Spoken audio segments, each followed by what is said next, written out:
Hi everybody, it's Mike and Dusty with an exciting Gaze Shop announcement. During the last 2 weeks of July, we're offering a 40% off discount on our Yosemite National Park, Bryce Canyon National Park, and Joshua Tree National Park print collections, as well as all of our tote bags. That's right, the Bighorn tote, the Gray Wolf tote, and the Buffalo tote are all also 40% off. In order to make room for some exciting new items, any item from these collections will be 40% off through the remainder of July. And at the end of the month, these collections will go into the vault.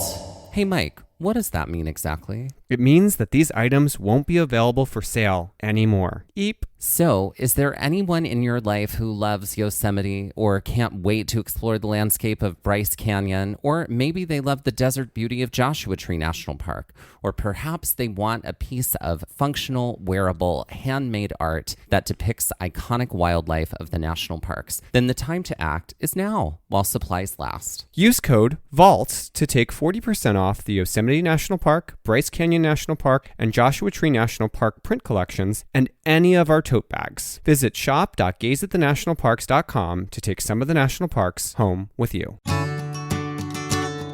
Looking to find an amazing waterfall hike? Want to enjoy the best panorama view? Or maybe you're hoping to find a great bite to eat off the beaten trail? Then you need to pick up a Moon Travel Guide. Moon Travel is the travel guidebook publisher for ethical travel. From hiking in the wilderness to taking a weekend road trip to strolling through a European city, Moon Travel has you covered. Don't spend hours scouring the internet trying to build the perfect trip when you can do it all with Moon. Whether you're taking a short road trip, exploring a new city, heading to a national park, or spending a week in the wilderness, make sure to pack a Moon Travel Guide with you. For a limited time, our listeners can get 20% off their order of Moon USA National Parks by author Becky Lomax by using code GAZE when you shop through Hachette Book Group using the link in our show notes. That's code GAZE, G-A-Z-E, for 20% off your copy of Moon USA National Parks. Head to our show notes to check it out and see Moon's entire collection of national parks guides. For more information and to purchase additional Moon travel guides, be sure to visit moon.com. Hello and welcome to Gaze at the National Parks, the podcast. I'm Dusty. And I'm Mike, and welcome to our Season 5 Summit. If you're joining us for the first time, our Summit episodes succinctly summarize our season through 4 different lenses: visitorship, environment, wildlife, and hiking trails, as well as history. Our Summit on Visitorship examines crowdedness, accessibility, location to civilization, and a whole manner of things you might be curious about when you're visiting one of these parks. Our Summit episode on history examines the past and present issues going on in the park from many perspectives, specifically that of the indigenous people that originally called the stolen parkland their home. And our Hiking Trails Summit is all about the hikes we took throughout this season, Season 5, in each of the parks we visited. This summit is all about environment, which in essence is the draw of the national parks, their natural splendor. Whether you're traversing a wilderness route into Black Canyon of the Gunnison, taking in the alpine blooms of Mount Rainier, or hiking through a dormant volcanic crater in Haleakala National Park, chances are you're there to see the landscape and its majesty. And much of the time, that includes the wildlife of the park, be it the flora or the fauna. We could play 2 truths and a lie with that list you just made. Yeah. 2 of them right we there. have done as of right now. Mm-hmm. Though after next week, that may be 3 truths. Mm-hmm. Unfortunately, a disturbing trend in the last year has been article after article about people approaching wildlife in the national parks or touching wildlife in the national parks. And this is so bad for so many reasons. So before we dive in and chat all about the parks from Season 5, their wildlife and their environments, we feel it pretty important to address what it is to be a visitor in a national park space, specifically when it comes to wildlife. If you have listened to our episodes before, even as recently as our Trail Mix episode titled Poo Poo Pee Pee from this season, you know that we are proponents of the 7 Leave No Trace principles, even though there needs to be some update to the part about human waste with crystals. If you're unfamiliar with the 7 Leave No Trace principles, they are guidelines for exploring and enjoying outdoor spaces, specifically our public lands. These include planning ahead and preparing, traveling and camping on durable surfaces, disposing of waste properly, minimizing campfire impacts, something we will be chatting more about in a future season, being considerate of others, leaving what you find, and respecting wildlife. If you want a more in-depth dive on these principles, listen to our Trail Mix episode episode from the end of season 3 titled National Park Week, the 7 Leave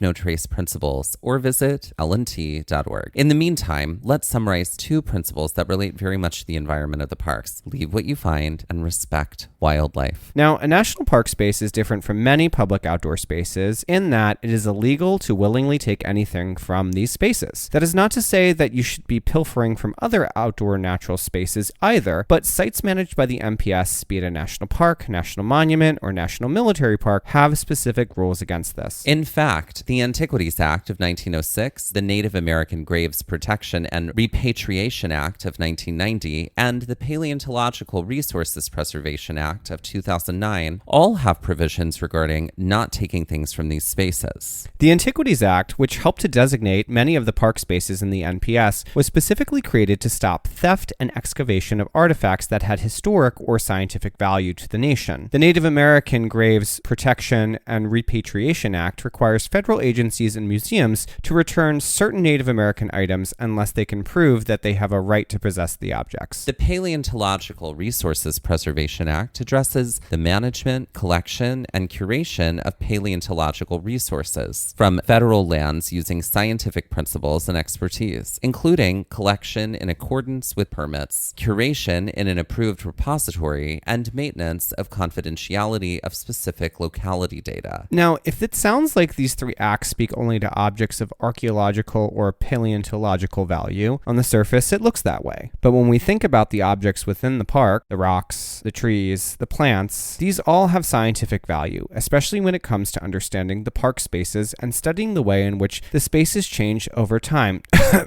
Climate change. Mike's obvious doom and gloom aside, he's absolutely right. Also, Mike wrote that for himself. He wrote that. He scripted this section of the episode. And I want you to know that he wrote that, everyone. Wow. For someone else to say, particularly for me to say. Validate me. I mean, that's what you scream all day long.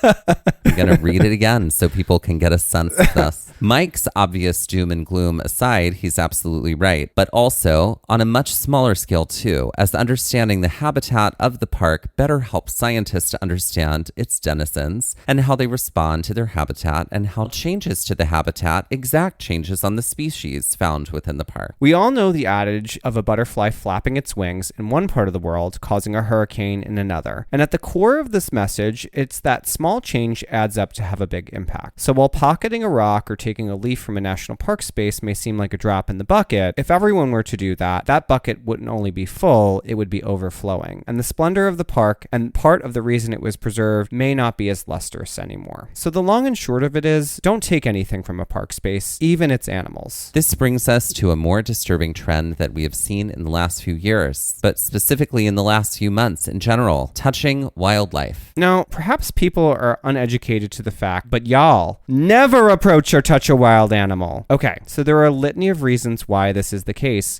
but mostly it boils down to the fact that they are wild and we are guests in their habitat. Wild animals are not domesticated, and therefore they are not prepared for what humans bring to the equation. Approaching or touching a wild animal isn't only dangerous to you, but dangerous to the animal, along with potential exposure to the animal of chemicals that are harmful or toxic to them through lotions, bug sprays, perfumes, makeup. Animals also potentially carry with them diseases or pests that we as humans are not prepared to deal with either. Another important reason to not touch wildlife is because it can stress the animals out, even to the point of death. Because human touch isn't in their typical repertoire of experiences, animals can become extremely anxious from the experience. As if these reasons aren't bad enough, touching animals may cause them to be ostracized from the herd, which could lead to euthanization. So let's break this down. So most recently, there have been 3 incidents that have been fairly big news. And were they all in Yellowstone? One was in Yellowstone. I think they might have been all in Yellowstone. All right. All 3 of these, which, not to like give attention to it, but also, yeah, there's a pretty great Instagram handle called Tourons of Yellowstone. And we honestly, like this because it calls out bad behavior. It publicly shames people for being terrible with wildlife, or being terrible generally speaking in the natural park spaces. Yeah, and like stepping in hot springs that you shouldn't be, and geysers, and yeah.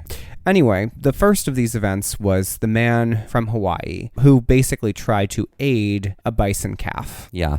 Okay, so I have to say, right, my favorite area to go to is the comments section whenever like That happens. That happens because, ooh, girl, people get divided. And here's the thing, right? Okay, the reason this is bad, right, is because so this guy, whether he was helping this bison calf or whether he was picking it up to take a photo with it, regardless, he touched it. Touching that bison calf now puts his scent on that bison, that baby bison, who will now be ostracized from its herd because that herd will not recognize it. That herd will say, that is not one of ours, somebody else's, because they smell of human now. Yeah. And so, and then because of that, that is the reason for the euthanization. Yeah. Now, all these people in the comment section. But what if he was trying to help the bison? What if it was drowning? What if it was blah, blah, blah? Okay. That's nature, folks. It's nature, girl.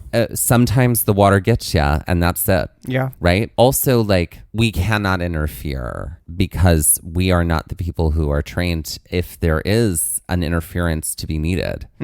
I mean, if we feel like some like a human has to intervene in a circumstance with an animal, you cannot in any way take that on yourself to do that intervention. That's when you go talk to a trained park ranger who's going to get the people needed to intervene. Or at least assess the situation to see if it's possible. But you stepping in, I need to say this, and I'm not saying that this is what this man was doing, but I do have friends who, I mean, I can think of one friend in particular who literally, like, every time I go to her house, she's got a different cat there. She's like, oh, I just found it outside and it needed a home and blah, blah. And I'm like, I barely see any cats outside. I don't know how you in the last 6 months have found 10 different ones. She's you know the what I one mean? That's got them all. Because she's got them all, apparently. They find her, I guess.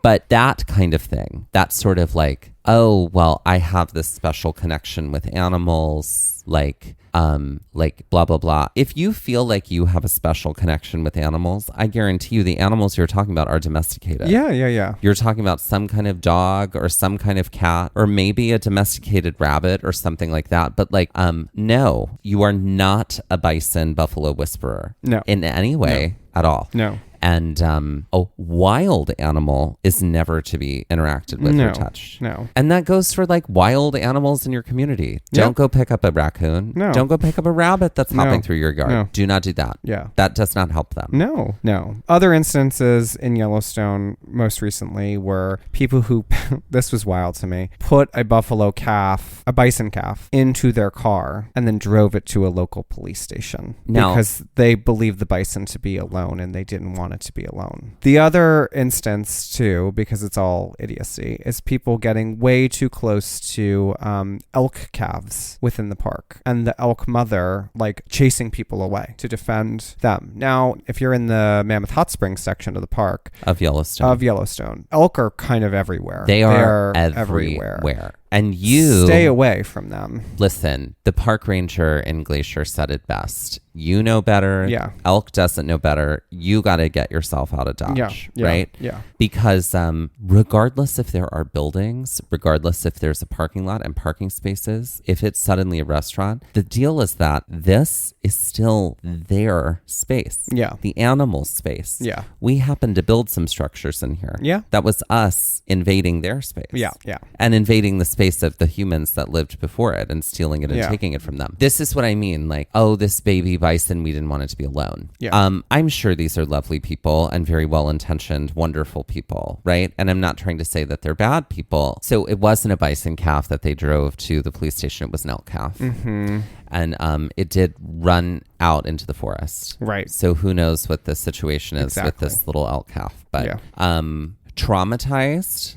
Yeah. Certainly. Sure. That elk calf is traumatized. Yeah. I'm just like, I think a lot of people try to find purpose through helping. And in that way, they like, I'm getting into it here, but it doesn't matter. I'm doing it. They try to create circumstances where they can be helpful. And I'm not saying that there weren't dire circumstances here, but like not interacting with that elk calf is way more helpful absolutely to that elk calf than putting it in your car or touching it at all. So, while not all of these people are coming from a place of complete asshattery, they are still in the absolute wrong. People may argue that they were trying to be a help to the animal or animals in some cases, but the fact remains that you don't touch wildlife. As cruel as it may seem when we see a wild animal struggle in nature, we cannot and should not be its savior. The rule of thumb of nature documentarians should stand in that even when an animal is in distress, you don't step in to help it. Nature ultimately must take its course, as cruel as that might be. And in the words of Yellow Jacket Season 2, the wilderness chooses. Also, just a fun fact to remember, federal regulations require that people stay at least 25 yards away from wildlife such as elk, bison, and deer, and at least 100 yards away from bears and wolves. So even that way too close selfie is against the law. Keep your distance and don't touch wildlife. Unfortunate news aside, there are plenty of people who visit the parks every year who can manage to keep their hands to themselves and not approach wildlife within the parks. We were fortunate enough to visit 4 parks this season that really had a lot going on for them as far as wildlife and environment. Not that this isn't the case for most parks we have been to, but these 4 stood out in their own special ways. Before we get started, we'd like to acknowledge that while hiking in Indiana Dunes National Park, we are on the traditional and stolen lands of the Kickapoo, Peoria, Kaskaskia, Potawatomi, and Miamia people. While we were in Theodore Roosevelt National Park, we were on the traditional and stolen land of the Mandan, Hidatsa, Arikara, Crow, and many other indigenous people. While in Badlands National Park, we are on the traditional and stolen lands of the Oglala Lakota, Cheyenne, Oceti-Sakowin, and Minikoju people. And while in the New River Gorge National Park, we were on the traditional and stolen lands of the Moniton, Tupelo, and Yuchi people. Speaking of New River Gorge National Park, let's turn our attention there first. This is the most floristically diverse gorge in the southern and central Appalachian Range. That's what they call me. Floristically diverse. Visiting New River Gorge means being able to see an incredible array of plants and trees. A lot of this is due in part to the moisture distribution from the river to the rim of the gorge. This park is known for its rhododendron, which flourish because of the park's more acidic soil. These plants thrive in ravines and shaded parts of the range within the park. Where did we see rhododendron? We saw them a lot, but there were quite a bit of them on Long Point Trail. Absolutely. Because it was like that kind of like final section, I feel like. Final section, it had just sort of like tunnels. A tunnel of rhododendron. There was also great. On the Castle Rock Trail, underneath the Canyon Rim Trail in the Grandview section. Oh, totally. There were definitely some there. They were all hiding in that shadow there. It definitely felt like, I always remember, even just, I don't think they were rhododendron in Hawaii, but when we were in like Waimea Canyon and hiking, we were through these sort of just like, it felt like these bored tunnels. And so it was really, really neat and is very, very beautiful. Rhododendrons tend to bloom from May through July at the gorge. The types included within the park include the great rhododendron, which is the state flower, and the Catawba rhododendron. Mountain laurel, which sometimes gets confused with rhododendron, are also in abundance within the park. While trees like oak and maple dominate the landscapes of the forest here, hemlocks and ash trees, while still present in limited numbers, used to share the wealth of the forest as well. The range of the ash tree is from Nova Scotia to Florida and as far west as Minnesota and eastern Texas. However, the ash tree has a nemesis, the emerald green ash borer, native to Asia. The ash borer was first discovered in Michigan in 2002 and has wreaked havoc on the ash tree population of the U.S. since. New River Gorge National Park is no exception. The larvae of the ash borer, which are laid inside the tree, tunnel into areas of the tree responsible for moving water and sugars up and down the trunk, and this eventually takes its toll on the tree. The hemlock trees within the park also have their own nemesis, the hemlock woolly adelgid, which almost looks like cotton strewn amongst the branches of the hemlock. This invasive pest sucks the sap from the hemlocks and spruce trees and wreaks its own sort of havoc on the trees. That being said, despite it all, the hemlocks of the park are holding on strong. Without shock, much of the issues plaguing the flora within the park, from invasive plants to invasive insect species, relate back to climate change, as the milder winters have allowed these pests to have higher survival rate and larger numbers. When we turn our attention to the wildlife of the park, we find a wide array, both of endemic animals and transitory ones. New River Gorge is uniquely positioned so that many animals more commonly found in the north find the park at the edge of its southern southern range, and vice versa for animals typically found in the south, where the park is the edge of its northern range. Within the park, you may find common mammals like groundhog, raccoon, opossum, gray and fox squirrels, chipmunks, and white-tailed deer, but over 65 species of mammals can be found in the park in total. When it comes to birding, this park is a birder's paradise, as it is nestled in a major migratory zone for many birds. This includes birds of prey like hawks, bald eagles, and peregrine falcons. In fact, New River Gorge was a park that was heavily responsible for the reintroduction of peregrine falcons to the eastern U.S. in a very successful way. The peregrine falcon population was in decline in the 1950s because of pesticide use, which caused maladies in eggshell formation and led to failures within the population. While the species was listed as endangered through 1999, recovery efforts began to take hold, helping to boost the population. In New River Gorge, a process known as hacking went into effect. Essentially, birds were taken from nests which were built on bridges in Virginia, New Jersey, and Maryland. These bridge-built nests also led to great mortality rates amongst bird populations because of either collisions with cars or fledgling from the nest before ready and meeting demise in watery graves. It's so sad. Hacking allowed for simulated nest boxes to be created within New River Gorge, which would help to raise the birds until they were ready to leave the nest. Birds would be fed without human intervention and would allow them to grow strong prior to their readiness to leave the nest and hunt on their own. So we didn't actually see, did they have a box for this? I know we saw a really in-depth sign about hacking when we were on the Canyon Rim Trail or the Grandview Rim Trail. I can't remember if there was actually a box there, but this is where we first learned about this. And it's pretty spectacular that this was such a important zone for reintroduction and repopulation of peregrine bird falcons. species. Yeah. Specifically falcons. Yeah. This is, as we were talking about earlier, human intervention. This is technically a form of human intervention. Absolutely. But these are people who are trained, know how to do this in a way that still allows those birds to feed themselves and sets them up in a natural space to thrive. Versus putting them in the backseat of their cars. Exactly. As far as reptiles, amphibians, and fish go, there are at least 40 species of reptiles, including 2 venomous types of snakes, the copperhead and timber rattlesnake. There are 89 different types of fish, 46 of which are native, in a river that is very productive breeding ground for fish. And there are at least 50 species of amphibians, of which the hellbender, also known as the Allegheny alligator, are of particular interest to biologists, especially when it comes to the health of the stream and tributary habitats. Unsurprisingly, these aquatic dwelling creatures also face a great threat as the climate shifts, because the river has such a rich diversity of hydrological zones that are particular to specific species. The shifting climate will likely make these areas less hospitable in the future.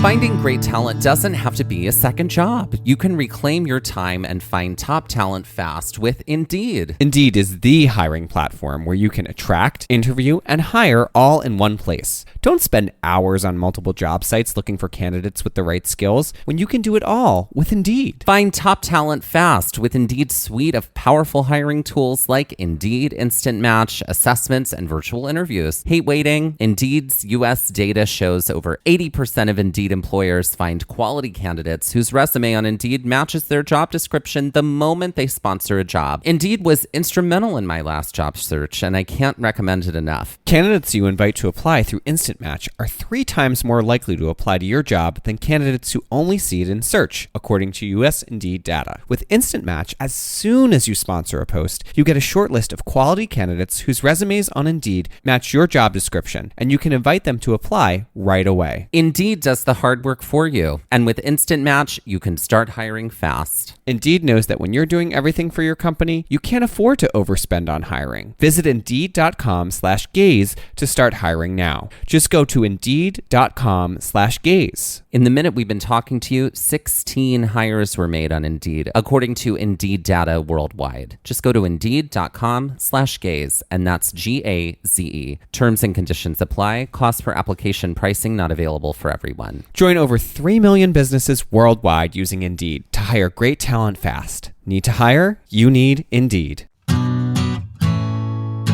Now let's move to Theodore Roosevelt National Park. located in the land also known as North Dakota. When it comes to wildlife, Theodore Roosevelt National Park is one of the most famous parks for wildlife, particularly due to how abundant the wildlife is to visitors. When driving the Park Loop Road in the South Unit, and we know this because we did this on our very first day there, it is possible to see prairie dogs, buffalo, wild horses, pronghorns, and golden eagles. Do go listen to our trail mix on the wildlife of Theodore Roosevelt National Park for a deep dive into all of the animals, creatures, and birds this park is known for. Other wildlife found in this park include white-tailed deer, mule deer, elk, bobcats, longhorns, badgers, beavers, and porcupines. When it comes to the wildlife in Theodore Roosevelt National Park, the park management asks that you do the following 3 things. 1. Keep pets inside the car. They can scare wildlife. 2. Do not use wildlife calls. That stresses wildlife out. And 3. Drive slowly on the park road. Remember that we are visitors to their spaces, and that includes our cars, so driving slowly is a must. Theodore Roosevelt National Park is located amid the Great Plains. It is a park known for its grasslands. Do go listen to our trail mix, The Science of Grasslands, for a deep dive into the benefits of grassland environments. Rolling hills, prairies, and occasional badlands are the majority of the land features here in Theodore Roosevelt National Park. Let's now take a look at the environment of this park and its relationship to climate change. One of the best animal groups to study when it comes to climate change is, drumroll please,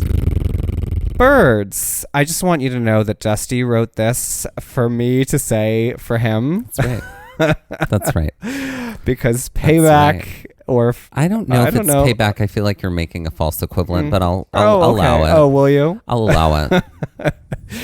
Birds are a great source of information because they move from place to place and they are often seen and heard. If a new species of bird arrives in any given area, it is likely to be seen or heard by people and other animals. These make them great for study. In a study on birds in Theodore Roosevelt National Park, scientists looked at the rates of emissions if they continued to increase or if they began to lessen, and what kind of climate would it create for birds in Theodore Roosevelt National Park. There are over 185 bird species native to and that pass through Theodore Roosevelt National Park. This study found that the summer climate, with a continued trend of high emissions, would be either suitable, stable, or worse for many of the bird species, but found that it would not at all be suitable for 36 different bird types, which could, and this is their word, lead to extirpation, which means that 36 species of birds found in this park would either be forced to migrate out to try to find more suitable climate, or they would die off. Some of these species included in possible extirpation during summer climate include Canada geese, prairie falcons, wild turkeys, eastern screech owl, great horned owl, house sparrows, and golden eagles. Oof. Yikes. Yeah. Okay, so obviously we know that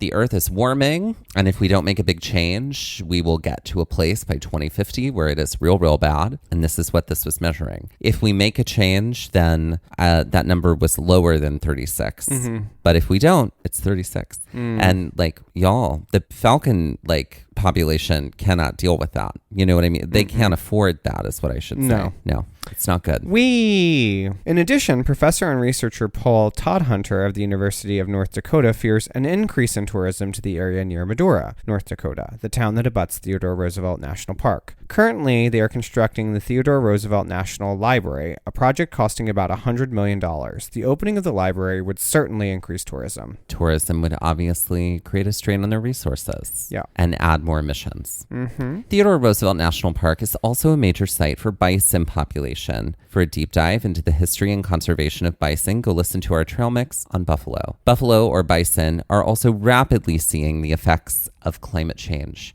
In the article, Once Nearly Extinct, Bison Are Now Climate Heroes, published in the Washington Post, author Jess McHugh reports, quote, "Bison suffer from the effects of climate change too. Warming temperatures have caused bison to shrink, according to several recent studies. That's because climate change acts on the grasses they eat, reducing the protein content. One study found that for every 1 degree Celsius the temperature warmed, male bison weighed on average 20 pounds less. The climate is expected to warm by nearly 3 degrees Celsius by 2050, end quote." Woof. Ain't that something? Literally, the size of the animal is different, literally because of climate change. Woof. Yep. Mm-hmm. So, Everybody, we gotta, yep. We gotta get those corporations to stop. Is what we got to do, because we're gonna keep doing our local thing. We're gonna act locally and think globally, but we do have to put the pressure on the corporations.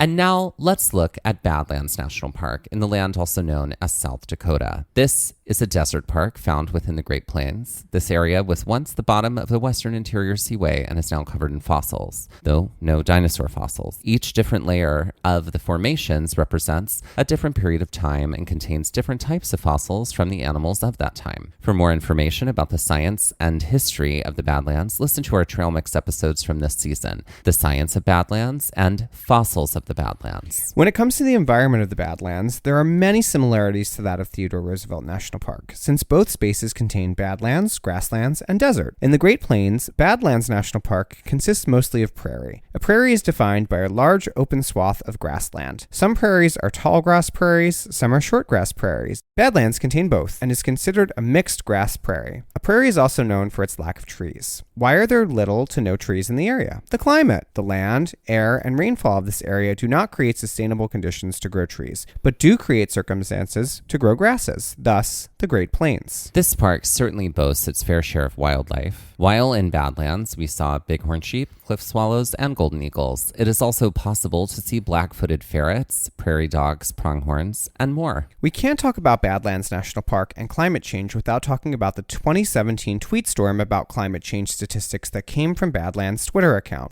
During the time that 45 was in office, he often spouted misinformation on almost every topic, but particularly about climate change and science. During this time, 4 tweets came out of the Badlands National Park Twitter account that offered what seemed to be some real science about climate change. The since deleted tweets caught a viral moment, and the internet began lauding Badlands National Park, the climate hero we didn't know we needed. So, what did the tweets say? There were 4, and they read the following. Tweet number 1. The pre-industrial concentration of carbon dioxide in the atmosphere was 280 parts per million. As of December 2016, it is 404.93 parts per million. Tweet number 2. Today, the amount of carbon dioxide in the atmosphere is higher than at any time in the last 650,000 years. Tweet number 3. Flip side of the atmosphere. Ocean acidity has increased 30% since the Industrial Revolution. Ocean acidification, #climate, #carbon cycle. Tweet number 4. Burning 1 gallon of gasoline puts nearly 20 pounds of carbon dioxide into our atmosphere. Thanks to the lovely folks at our favorite place, the Weather Channel. All of these tweets were fact-checked with climate experts, including NASA's top climate scientist, Gavin Schmidt, and they were all found to be correct. Turning our gaze to the Midwest, another park with incredible biodiversity and range is Indiana Dunes National Park, located on the shores of Lake Michigan. This park is the product of many forces of nature, from glaciation... From glaciation, David. At the association. We're going to the association. The glaciation association. Glaciation. From glaciation to dune succession to the shifting winds, there's a lot to experience in a park of this magnitude. So what sort of habitats did we encounter within Indiana Dunes? Okay, well, obviously sand and like shore. Yep. But also wetlands and marsh. Yeah. And lake. Yeah. What surprised you? Bog. Well, I was shocked at how green it was. I was shocked at the marshland and just like all of that. I could not believe that. I think because we had seen great sand dunes, I think we were both expecting a similar experience. Just sand. Yeah, just sand. Or like sand along a shore. Yeah, not what we got here.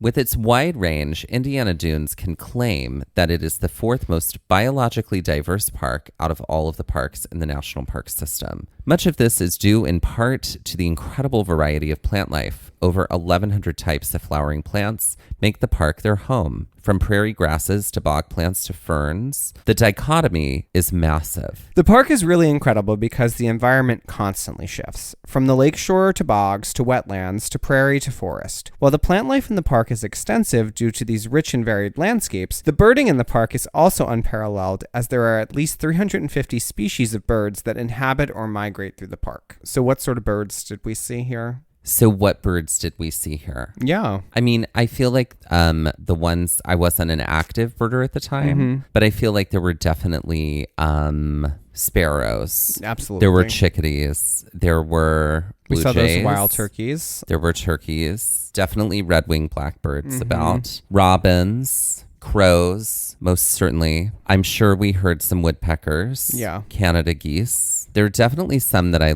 would love to see if we went back. I'd love to see yellow warblers. I still haven't seen indigo bunting, even though they're around here too. Yeah. I know they're there as well. They also, because they're a wetland, they have lots of different water birds. Yeah. Obviously they have great blue heron. We saw one of those, but they also have a green heron, and it would be great to see those as well. They also have bald eagles and a lot of types of ducks. So I would like to see those as well. Some of the spaces that we visited in the park that are incredible for birding include Long Lake, West Beach, and Cowles Bog. Some birds that can be spotted in Cowles Bog include the American woodcock, the sorrel, and Virginia rail. That's my drag name. Virginia rail. While in the West Beach area of the park, you may be able to spot a hairy woodpecker. And Long Lake has a variety of waterfowl, including heron, which we apparently missed. With so much water within and around the park plays host to a variety of amphibians, including toads, frogs, salamanders, and newts. So we saw a lot of these when we were in the West Beach section. Oh, yeah. Yeah, in that kind of West Beach loop. The 9, 10, and 2 that we did? No. The West Beach section of the national park. Oh, yeah. By Long Lake. We did see a lot clearly, that is something that is a big zone for them because obviously the lake is there, the wetland is there. In regards to toads, there are 2 types to be found within the park, including the American toad and the Fowler's toad, of which the park is at the most northwest end of its range. This toad is of a particular importance to the park as these types of amphibians are an indicator species when it comes to the health of wetlands. This is especially important because of the ongoing efforts of the park to restore the Cowles Bog wetland complex, 205 acres of wetlands that are the western terminus of the Great Marsh. In the 1960s, nearby dunes were moved, which changed the habitat via a shift in water movement. This meant a slowly shifting ecosystem. The restoration of this ecosystem means a return of native species and the eradication of those that are invasive. This would further increase the health of the park and increase biodiversity within the park. This is no small undertaking either, as the park estimates for an area of this size, it may take 10 to 15 years to see the wetlands returned to their original splendor. However, studies have shown that the efforts already undertaken have yielded results by way of native species population growth. Obviously, a shifting global climate also has implications on the park, especially one at the edge of a large body of water. But while other parks may need to worry about sea level rise, Indiana Dunes actually has more to worry about by way of erosion, as rising water levels within the lake, which typically cycles every 30 years or so, and loss of ice in the wintertime will likely contribute to more erosion along the lake shore. And who's filled with dark information now? Oh, I mean, you always are. Always. The sources for this episode include the study Birds and Climate Change published by the National Park Service. The paper, Climate Change Assessment Using Spatial Climate Datasets, Theodore Roosevelt National Park, South Unit, 1895 to 2019, by Paul Todd Hunter. The article, Climate Change Puts Theodore Roosevelt in a Hot Spot, by Walter Criswell, published in the Colleges of Arts and Sciences at University of North Dakota. The article, Once Nearly Extinct, Bison Are Now Climate Heroes, by Jess McHugh, published in the Washington Post. The article, Bison Country is Changing and Not for the Better, but the Future is Unwritten, by Sammy Roth, published in the LA Times. The articles, Effects of Climate Change at New River Gorge National Park and Preserve, and Seeing the Forest Through the Trees Monitoring Programs Yields Insight into Forest Health in Bluestone, Gowley River, and New River Gorge, by the NPS. The article, As the Shoreline Eroded, One National Park Tries to Adapt, by Zachary Green, on PBS. The Indiana Dunes Climate Change Adaptation Plan, by Catherine Moore, Abigail Derby, and Douglas Stoltz. And the articles, The Cowles Bog Restoration Project and Science and Nature, by the NPS. And now, let's end this episode with a queen and a game. Ladies and gentlemen, please welcome to the stage... Erin out. Erin out, yeah. Okay, so I feel like she's like, Erin out. She's German. She's a German queen. Okay, so who is Aaron Out? Aaron Out is Out is a great last name. Aaron Out she is an atmosphere queen. Really? Because she's airing it out. Okay. Aaron Out. She's like a queen that's like, oh, if this atmosphere isn't great, then what is it? What are the birds doing? Extirpation. Extirpation is the name of my game. Interesting. Yeah. So is she like an evil villain drag queen? No. She's someone that's very concerned with the environment and the atmosphere and like levels of carbon in the atmosphere. Okay. And so she's an air queen. Oh, she's like a Gemini or a Libra or an Aquarius. I think she's a Libra. I think she's Libra. Because she's there for justice. Justice and, and has gone on a journey to find her own voice. Yeah, I see it. Yeah. I like it. Yeah. I like it a lot. Okay. All right. I do feel like she has like lots of sort of sheer things floating. Aaron Out. Maybe Aaron Out moves through the air as like an acro queen. Like an acrobat queen? Yeah. An acro queen? Yeah. Like she has an acro crack. Yeah. I didn't say aggro. I said, she's got an aggro crack.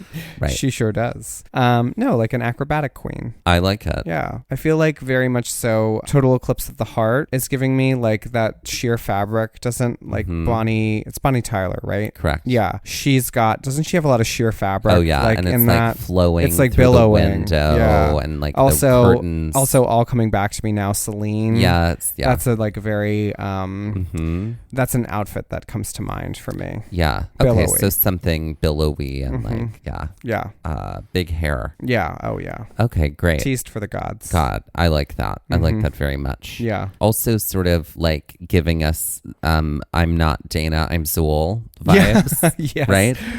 No Dana, only Zool. Only Zool. Yeah. Yeah. Got it. What's her Great. merch? That's a great question. Okay, what if they are air fresheners like that are made in her likeness? Okay. Like you're hanging a little like an Aaron Out in your space. And you're airing it out. Yeah. I like that. I like that. Great. So but I do feel like she's a bird queen though too, because she's of the air. We're bringing a lot in here. I know, but I'm doing it for you. So I feel like her air fresheners might be in the shape of birds. Let's not include birds just to placate this queen on the couch. That's right. That's right. Fine. Cut it out then. I think she's got an outfit and like her air fresheners that evening, like whatever outfit she's wearing on stage matches the outfit she's got on in the air freshener. I love that. Yeah. They're tiny little like voodoo doll versions of her. Maybe not voodoo that scary, but yeah. Sure. That size though. Sure. Great. We went to some we did we went some weird places there. She's like a tiny little Polly Pocket. Okay. That's what she's Polly like. Pocket. That's real tiny though. That's like okay, maybe a little bit bigger than Polly Pocket. Maybe she's like a miniature doll. Great. But she is an air freshener. I love it. Okay, great. Great. So ladies and gentlemen, please welcome to the stage Aaron Out. Aaron Out. Okay. So I have 2 games. Oh, look at me being treated. I know. I have 2 games. Are you ready for the first game? I am. The first game, it has 5 questions. Great. It's called Should You Touch the Wildlife? The answers are all no. And I'm going to give you 5 scenarios, and you have to give me your honest answer. No. Or the best answer you can come up with on should you touch the wildlife in this circumstance. Are you ready? The answers are all no. Here we go. The first one. You see a rabbit hop across a trail and you want to quickly pet it and hold it up for a picture. Do you touch the wildlife? No. That is the correct answer. No, you do not touch the wildlife. Why? Because we don't touch wildlife. Because we don't touch wildlife. Right. Right. Second one. You see a young deer sitting in the grass near the parking lot where your car is parked. It's quiet and it's adorable and you just want to pet the deer. You've never seen a baby deer before. Do you touch the wildlife? No. Why? Because we don't touch wildlife. Right. And also, let's elaborate. Because your scent will potentially cause this animal to be ostracized. That's right. Third, you are in Channel Islands, and one of those adorable little Channel Islands foxes walks up to you and sits on your shoe, and it wants some food. Do you touch the wildlife? Do you give it food? No, because feeding animals create a dependency on animals to believe that humans will give them food, and that is not always the case. Correct. Also, we just don't touch wildlife because it's not right. Right. And it could injure them, stress them out, endanger them. Yep. Fourth one, you see an injured baby bear in the middle of a trail. It has a branch wedged into its paw and it's bleeding. Do you touch the wildlife? No, but you tell a ranger about it and let that Exactly. ranger deal with that issue because you're not a trained professional. That is right. Okay, and the fifth one, you are walking near a river and you see a baby bison swimming and it looks like it's struggling. Do you touch the wildlife? No, you let nature run its course. That's right. The wilderness chooses. The wilderness chooses. That's right. Okay. And now for, we have a 10-part Jeopardy category Jesus, today. you were You a cat at midnight when it came to trivia. I wanted to give you lots to work with today. Great. Because I adore you. But also disparage me at the same time. Here we go. This is called National Parks of the Season, rebranded Rhyme Time. Great. Okay, so the answer will be one of the parks from the season, but one of the words is different and it rhymes. And it has been rebranded. Great. So for 100, this national park from this season, if it were the birthplace of these small metal tools that can hold paper together by like putting them through and like stretching them behind. Okay. They have a little button on the top. Yeah. And they're usually brass colored. Yeah. Oh my God, it like went out of my head what it's called. Hang on, just wait. Hold please. Oh, I'm not saying anything. What's a paper fastener, isn't it? Nope. What is it called? It has a bit of a bro-y name to it. What is it, Brad pin? Okay, Brad is correct. So put that in the title of what is Badlands? There you go. Badlands National Park. Okay. But it is a paper fastener is like the generic nomenclature, I think, for it. Okay, well, I mean, I will take your word for it because you are the printmaker. Oh, and also the memory keeper's daughter. And also the memory keeper's daughter. Did you hear me say in my own way that you were right? Yeah, I did. Great. And but did I wanted you take more. it and appreciate it? I mean, sort of. Okay, great. For 200, this national park from the season, if it exclusively hosted balls from underground ballroom culture. What is Draglands? We were looking for what is Theodore Roosevelt National Park. Great. For 300, this national park from this season, if every time you visited, you felt frightened and your bottom lip began to tremble. What is New Quiver Gorge? That's right. Yeah. Oh, God, yes. What is New Quiver Gorge National Park? For 400, this national park from this season, if it only contained large black birds that look like ducks. Large black birds that look like ducks. Yep. Are they also aquatic birds? Yep. They usually have red eyes. Oh. So it's loons. Why am I struggling here? Indiana Loons National Park? That is correct. There we go. For 500, right? Yeah, sure. This national park from this season, if you were only allowed to wear Scottish kilts featuring tartans while visiting. So a tartan is what kind of... Flannel? Like a plaid? Plaidlands There National we go. Park? There we go. I was like, Brogue? Highlands? The Moors? For 600, this national park from this season, if it were a place to hear creative writing that is not poetry. Oh, I don't know. Okay, well, if it's not poetry, then it's probably... Prose. Okay. Teddy Roosevelt National Park? That's right. Great. What is Theodore Roosevelt National Park? Theodore Roosevelt. Okay, for 700. This national park from this season, if visitors were constantly falling head over heels for the surprising marsh wetlands. What is Indiana Swoons National Park? That is correct. Indiana Swoons. For 800, this national park from this season, if when you visited, it were really cold and your body shook because of it. What is New Shiver Gorge? That's right. Okay.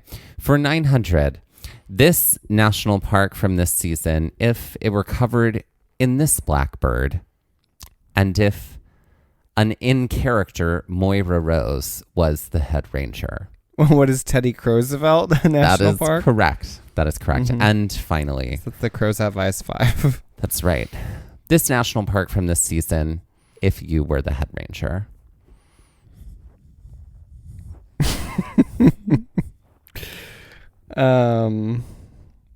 What is Bad Girls National Park?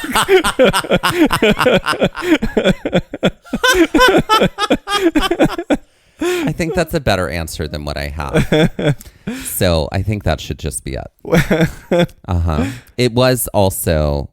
Was it based off of Badlands? Mhm. Okay. Can you guess what I did write down? What is Dadlands National Park?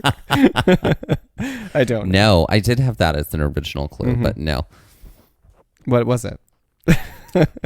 Your doom and gloom can't help you here? What is Badlands National Park? No.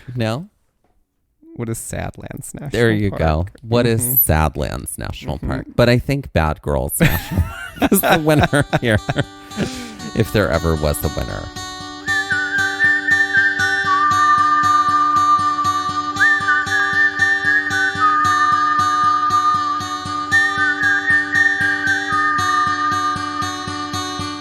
This has been the Season 5 Bad Girls Summit by Gaze at the National Parks, the podcast. Toot, toot. And we're here to remind you to hike early and hike often, and that adventure is always out there. Gaze at the National Parks was created and is hosted by us, Dustin Ballard. and Bad Girl Michael Ryan. To see images from this episode, follow our Instagram at Gaze at the National Parks. To contact us, email us at gazeatthenationalparks@gmail.com. To find out more about the parks visited on the show, visit our website, gazeatthenationalparks.com. That's Gaze, G-A-Z-E. All original artwork featured on Instagram, on our website, and in the Gaze Shop is by me, Michael Ryan. All original music was written and performed by Dave Seaman and Mariella Klinger, with Sean Sklios on guitar. Our music producer is Skyler Fortgang. This episode was edited by me, Dustin Ballard. We would also like to acknowledge that while recording this episode that we were on the traditional and stolen lands of the Lenape people, also known as Middlesex County, New Jersey.